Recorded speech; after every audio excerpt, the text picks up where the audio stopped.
Hey there, Snapchat enthusiasts. Welcome back to our channel, where we share the latest tips and tricks to enhance your Snapchat experience.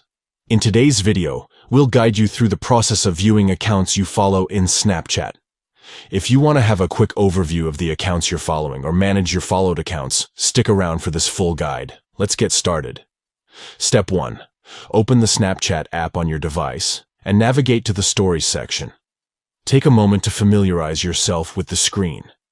Step 2. Look for the 3 stacked dots in the top right corner. Tap on these dots to access additional options. Step 3. From the menu that appears, tap on Manage Accounts I Follow. This will take you to a list of the accounts you currently follow. And just like that, you can easily view the accounts you follow in Snapchat. This feature provides you with a convenient way to keep track of the accounts you've chosen to follow. If you found this tutorial helpful, please give this video a thumbs up and consider subscribing to our channel for more Snapchat tips and tricks. Thank you for watching, and we'll catch you in the next video.